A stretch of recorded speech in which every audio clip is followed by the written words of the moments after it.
సర్వశక్తి గల దేవా, మమ్మల్ని ఆకాశ మహాకాశములు పట్టుదాన్ని గొప్ప దేవా, మమ్మల్ని ఈ దినం సజీవులుగా ఉంచారు. మా కొరకు ఈ లోకానికి మానవునిగా ఈ లోకంలో ఉద్భవించి మా పాప శాపములను పడవటికి దూరపు ఎంత దూరము అంత దూరం వచ్చి సముద్రపు అగాధంలో దూరంగా విసిరేసినట్టు మా పాపములను దూరపరిచి మమ్మల్ని పవిత్రపరిచి మమ్మల్ని కుమారుడుగా కుమార్తెలుగా అంగీకరించి మా పాపములను ఇక ఎప్పటికీ ఎన్నటికీ జ్ఞాపకం చేసుకోనని సెలవిచ్చాడు. ప్రభువు నీకు వందనాలు చెల్లించినాము.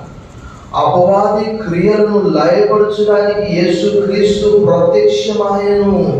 యోహాను రాసిన మొదటి పత్రిక 3:8, తిమోతికి రాసిన మొదటి పత్రిక 1:15, క్రీస్తు యేసు పాపులను రక్షించుటకు ఈ లోకమునకు వచ్చిన సంగతి నమ్మదగినది, పూర్ణాంగీకారమునకు యోగ్యముగా ఉన్నది. మా అందరి కొరకు మా పక్షమున సిలువకి మాకు ఏ శిక్ష లేకుండా చేసిన మా గొప్ప దేవా నీకు వందనాలు. ఆకాశమందు కానీ భూమి మీద కానీ భూమి క్రింద కానీ నీ వంటి వాడు ఎవడు లేడు. నీకు సాటి అయిన వాడు, సమానంగా ఉన్నవాడు ఎవడు లేడు. నీ ప్రేమకు సాటి లేదు. మమ్మల్ని మందిరంలో ప్రవేశపెట్టినందుకు వదనములు చెల్లిస్తూ స్తుతి ఆరాధన, రక్షకుడు, విమోచకుడు, కాపరి, ప్రధాన యాజకుడు మా కొరకు విజ్ఞాపన చేస్తున్న యేసుక్రీస్తు వారి దివ్య పుణ్య శక్తి గల నామంలో నీకు స్తుతి ఆరాధన సమర్పిస్తున్నా మా ప్రియ పరలోకపు తండ్రి.